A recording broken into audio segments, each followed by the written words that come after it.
Good morning, good evening, good night, wherever, however, and whenever you're listening. Welcome to another episode of The Melanin Report. I'm your host, Marquis Lupton, and we have another dope jam-packed show for you today. It's Wednesday, so you know we have a great interview lined up for you today. Today we have none other than Haywood Donerson, who is an event specialist turned published author. So, at the early age of 19, he got his first major break by landing a record deal with Delicious Vinyl Records in Los Angeles, California. And during his time with Delicious, Haywood toured across the country 3 times as well as over 10 countries worldwide. His experience as a percussionist garnered him several appearances in music videos, a movie score, soundtracks, and many studio sessions, including one with the legendary Etta James. I am more than happy to welcome Haywood to the program. Haywood, welcome to the Melanin Report. Hi, thank you so very much. Thank you so much for having me. Really appreciate it. Yes, sir. Yes, sir. So let's just dive right into it because I am very much intrigued about this record deal that you got at the age of 19. And I read some of your bio. It said that you and your friends kind of took this leap of faith and went out to Los Angeles on your own. So can you take us back to that time? Yes. Well, I grew up in Montgomery County, in Maryland. My mom moved us from D.C. into Montgomery County, Maryland, to the chagrin of my brothers and sister and I.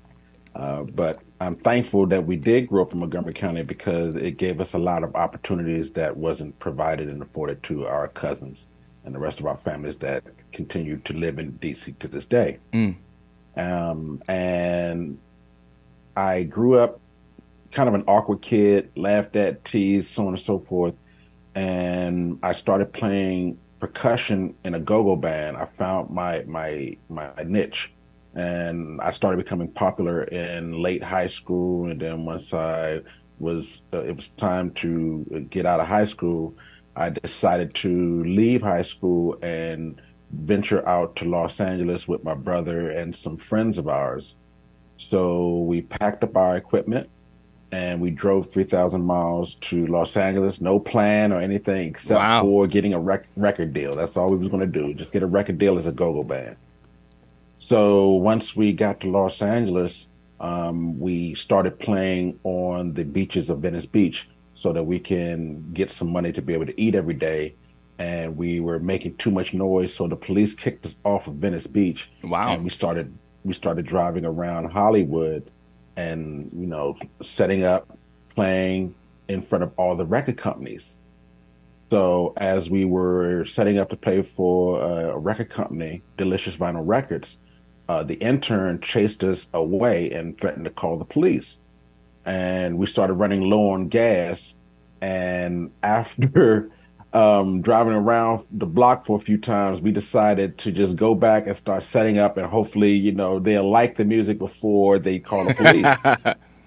And literally, as a movie would have it, we're setting up our equipment, and the owners of the record label pull up in a limousine. They forgot their paperwork from a meeting that they were about to have in North Hollywood, and they drove all the way back and came, and they seen us setting up, and they loved go-go music. Wow. So to make a long story shorter, they discovered us, and we were signed to Delicious Vinyl Records. So I don't want to spend too much here because you have done and do so much, but this is definitely captivating. So can you tell us about that process of getting signed to a record label, being an artist on a record label, and some of your highest highs that you experienced doing that? Well, the process was definitely different then because, record companies were still accepting demo tapes and, you didn't necessarily have to be popular online or anything of that nature. If you showed up at record labels sometimes and you had the look or you had the sound, what they were looking for, you were able to get discovered and get the opportunity to work and build your career and your brand and your image and things of that nature because they had something called A&R, artist and repertoire back then that helped you to build your brand, get your image together, get your sound together, and so on and so forth. So being a percussionist, I was blessed with a unique opportunity because, a percussion that covers drums and things of that nature. But because I played the conga drums, Hmm. it made me so unique that everyone wanted me to be on their records. They wanted me to be in their movies, soundtracks. They wanted me to be in their movie videos. So that afforded me the opportunity to be able to go and be in the videos for Young MC, as well as uh, Melanin Ace, the first really large and successful Latino rapper. Melanin Ace was also the brother of Sendog from the Cypress Hill. Mm-hmm. So I was in those videos and worked with the legendary Etta James, even on one of her last recordings as well. So that really helped me to see a lot of great things and to be able to work on movie soundtracks, to see how the industry works, to see how the business works. And that always intrigued me, the business aspect of the entertainment industry. So then after your tenure with Delicious Vinyl Records, what did you do after that? Great question. I When I left to go out to Los Angeles, my girlfriend at that time, she was pregnant, but she still supported me to venture out to try to make something of myself so that we can provide for our family. Mm. And she uh, had my son prematurely, so I had to come back to from Los Angeles to tend to my son to see what was going on. And over time, when I went back to Los Angeles, like maybe almost 6 months later, started to understand that he was not developing properly. Mm. So come to find out, my son is diagnosed with cerebral palsy Mm. and he's confined to a wheelchair. And I didn't grow up with my father, and I wanted to try to change that dynamic and be there for my son. Yeah. So I gave up my record deal, came back from Los Angeles to DC, and started working with disabled children in the Montgomery County school system, Wow. so that I can learn about kids with disabilities. And I even joined the PTA and was the head of the PTA for some time, helping other parents deal with their children with disabilities. So it really taught me a lot about patience, understanding, and having empathy for people less fortunate. Yeah, and that transition in your life, that is a major transition, and I'm assuming that wasn't a easy decision. So was there some kind of word of advice? Was it something just that you heard from the inside? Was it a parent, a sibling that helped you make this decision? You're asking some great questions. So my mom, rest her soul, just lost her last year. She was a registered nurse Mm. for the early part of my life, and then she transitioned into being a school bus driver for disabled children. Hmm. So it's funny how God just works things out. So Indeed. my mother, yeah, she was the one that literally helped me get the job with Montgomery County Public Schools, Hmm. and she helped me to just try to be a better father, to have an understanding of this is what you need to go through having a disabled child. We need to go to physical therapy.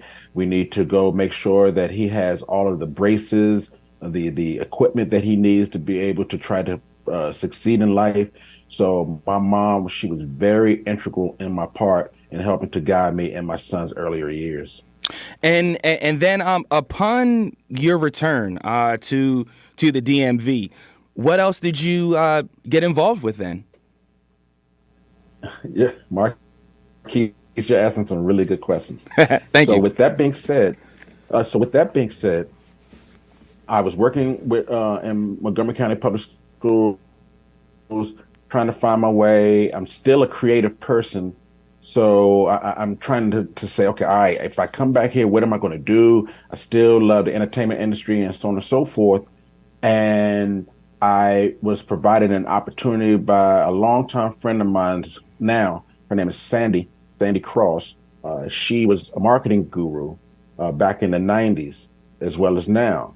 And he needed me as an executive assistant. And Marquis, I had never been an assistant before, didn't even really know what an executive assistant did. Mm-hmm. And she said, I like the way you carry yourself and you're always wearing suits. And I've always wore suits since I was younger. I just liked that whole look. Yeah. So she brought me on as an executive assistant. And then her good friend, rest his soul, Steve Solomon, he was doing some road management work for Puffy and the No Way Out tour at that time. So he recognized the way I carried myself and the way I dressed, and he brought me on the road with him to help out here and there with after parties. So with that being said, we were at a stop in Philadelphia, and this is how I transitioned from being on stage to off stage. Puffy was walking with Kim Porter, rest her soul, and it was a whole crowd of people, entourage and paparazzi. And then when they passed us, it was three dudes in a suit and nobody else around them. But it was the accountant, it was the entertainment attorney, you had publicists and managers, things of that nature.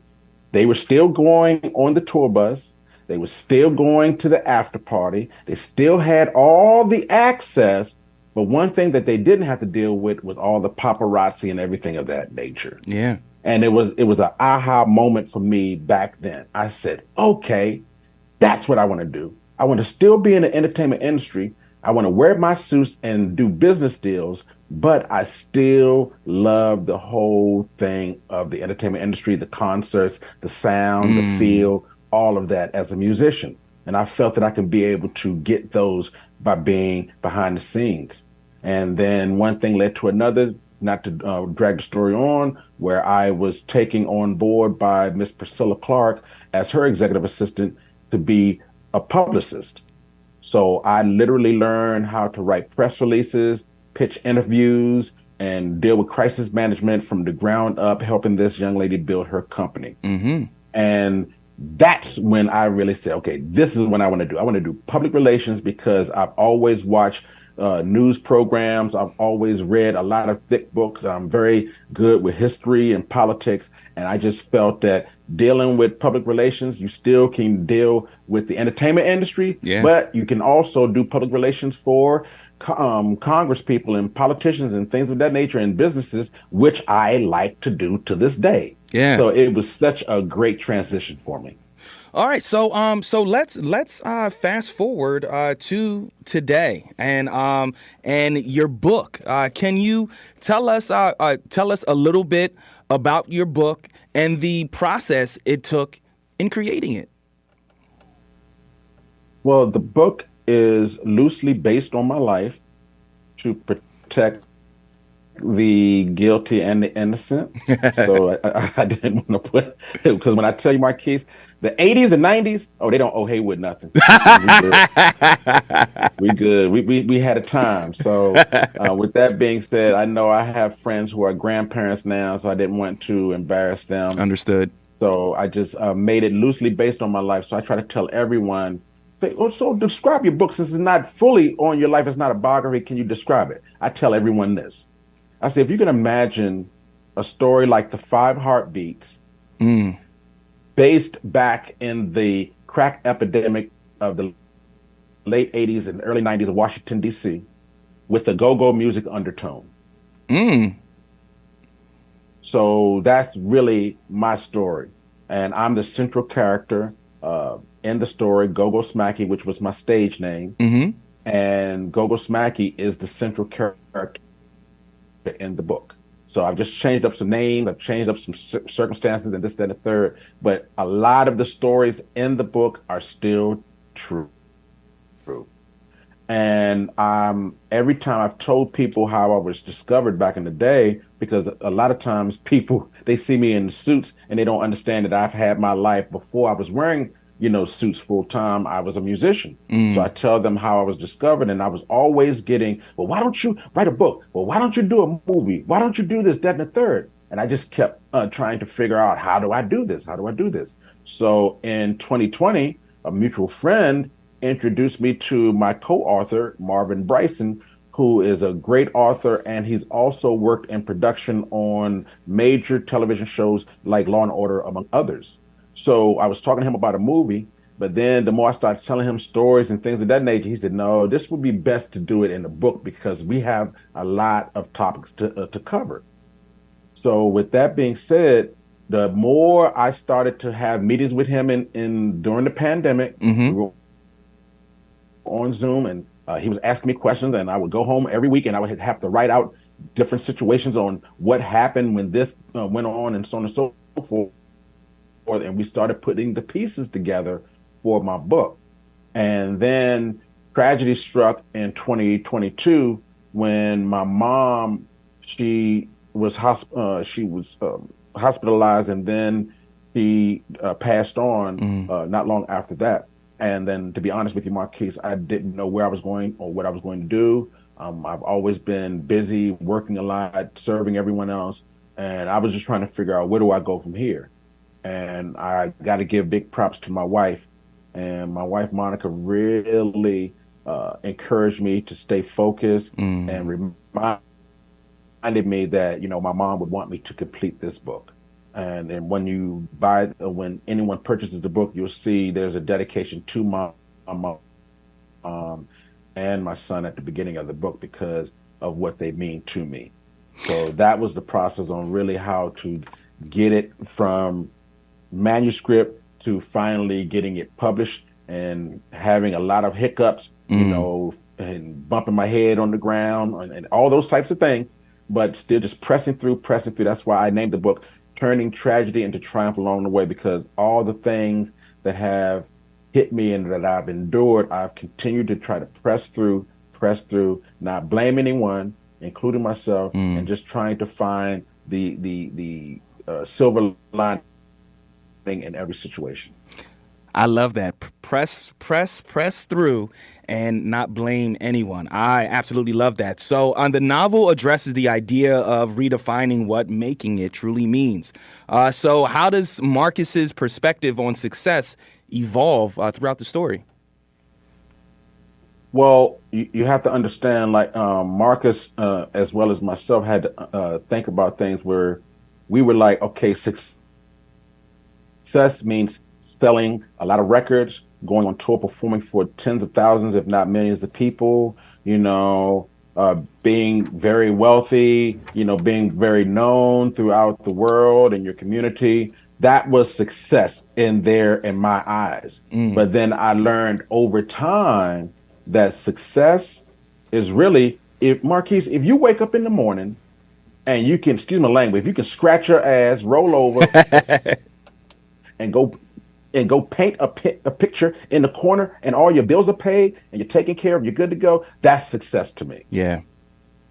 So seeing my son grow and prosper, seeing my son have a productive life, that's Mm. success to me. And that's what Marcus had to understand too, because when you had all the women, you've had all this, that, and the third, you dealt with the drugs, dealt with a little bit of success, you started to really understand what is truly important to you in your life.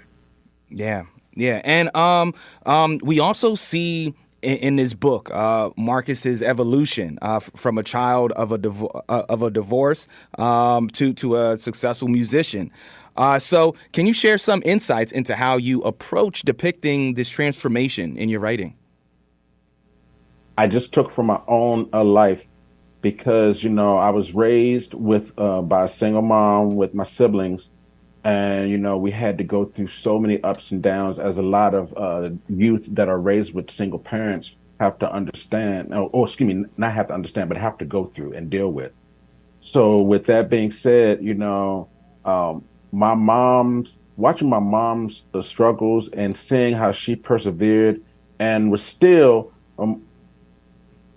the mother of the neighborhood. I called my mother. Mm. She was the mom of the neighborhood. So if you came home from prison, or if you was a teenage young lady who was pregnant, or kicked out by your mom or something of that nature, you can come and stay at Miss Pearl's house. My mom, she always welcomed everyone in spite of what she was going through in her life. And I want to try to bring that resilience to the book, to let you know that no matter what's going on in your life, you can still press through. I'm gonna use that word again. Pressing, pressing, pressing, so that because if you don't press through and you can kind of get into your own head and get into depression and Yeah. things of that nature. So it's important to stay focused and most importantly, stay positive. Yeah, and can you share any specific scenes or moments in the novel that were particularly challenging to write? And then can you tell me what were some of the rewarding things that you wrote in the novel? Um, uh, One of the most challenging portions of the book to talk about, even though it wasn't that large, it was talking about the attempted suicide that my older brother and I had to experience regarding my mom Mm. when we were young. And we never talked about that. We as Black families, we sweep a lot of things under the rug. Yes, we We do. don't want to talk about things. So with that being said, that I had to really dig down and not worry about what everyone else would say. I just had to deal with what my brother and I had to deal with because we were the only siblings that had to deal with that at that time because we were there when the situation happened. So that was a real struggle, but I fought through that and wanted to make sure I shared the story of, even with that being said, that's not the end of my life, my mom's life there. My mom continued to grow. My mom continued to prosper. She put aside all the bad things that happened from a bad divorce and bad relationship. She put that in the past and still continued to move forward and progress in life. Now, one of the most rewarding things in regards to the book, I would say, Marquis, would be sharing my son's um, having my son inside of my life story, Mm. even though it's not based about my son, but I want to shine light on my son's condition of cerebral palsy. Um, I, God bless everyone who has a child with autism and things of that nature, and Down syndrome. I just wanted to make sure that as a father of a son that has disabilities, physically, I can still bring and shine light to his trials and his tribulations, just a little bit of when he was an infant, when he was going through things and what we had to deal with when he was first born and what his mom and I had to understand about the condition. So I was just happy to be able to bring that to light so that my son can get some light and others with cerebral palsy in that condition can be able to get some empathy, as I should say. And what do you hope your readers will take away from Marcus's journey? Another great question, Marquis. What I hope the readers take away is that not just the lesson of perseverance, but the lesson of positivity Mm. and knowing this is most important because I say this in the book.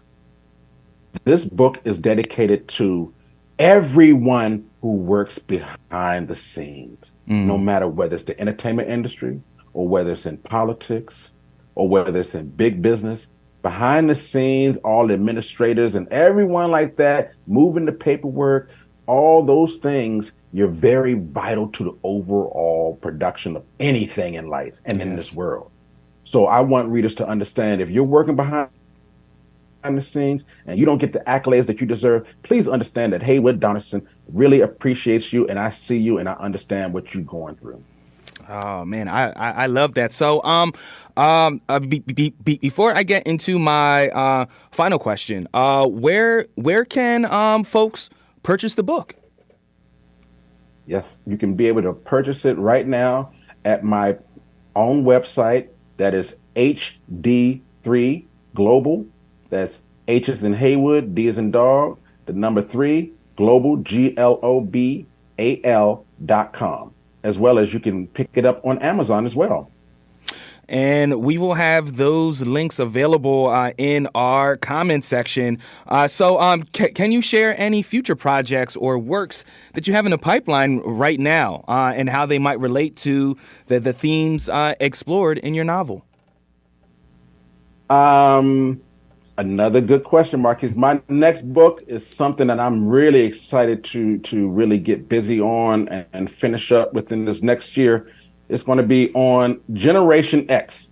And as a representative of Generation X, we don't get talked about enough. The good, the bad, and the ugly. Yeah. so, so with that being said, my next book is going to be focused on Generation X. Oh, I love that. Myself, I'm what they call a X-Zennial. I'm like right in the middle of the end of Gen X and the beginning of the millennial, because I definitely had a pre-internet life. Before it came a pre-internet life that I remember that I was a part of. We had the whole street light thing. We had to be in before the street lights came on. I knew a life with the rotary phone and everything. So Xennial. Are there any, and you kind of already answered this already, but are there any real life musicians or bands that inspired the creation of Hard as Steel or influenced the musical backdrop of the story? Well, a lot of the founders of go-go music inspired me as a musician, period, point blank. Starting with Chuck Brown, and then we can go on to Sugar Bear from EU, who I used to be his road manager up until last year. So I was with him for about 5 years. Sugar Bear from EU, great man. Rare Essence, without a shadow of a doubt, very inspirational to me. Those guys helped to shape my teenage years back in the 80s. So big shouts to Rare Essence and EU and Chuck Brown and Trouble Funk. And the crazy thing is that I'm a graduate of Morgan State, and I had some roommates from DC, and these are the names that they were throwing around, and they put me on to go-go music. So it's nice to bring this thing full circle. I do want to thank you again. This was a great interview, Haywood. I wish we had more time because I feel like we're just scratching the surface here. But yeah, I hope to have you on again sometimes so that we can talk more about your work and talk more about your background as well and this upcoming book. Thank you, Marquis, and I really appreciate you and the Melanin Report for even having me. I mean, it means the world for you taking time to have me on your popular platform. And if anyone is looking to continue to follow my journey, you can follow me on Facebook at Haywood Donerson III, and you can catch me on Instagram, Mr. D from DC. That's Mr. D from DC. All right, and there you go, and there you have it. That concludes part 2 of our series this week with our newsmaker, Haywood Donerson. I want to thank Haywood for joining us on the Melanin Report, and in the words of Dr. Dre, you just have to find that thing that's special about you that distinguishes you from all the others. And through true talent, hard work, and passion, anything can happen. When the ideas are coming, don't stop until the ideas stop, because that train doesn't come along all the time. This is the Melanin Report with Marquis Lupton. Now enjoy these tunes, and we'll see you on the other side.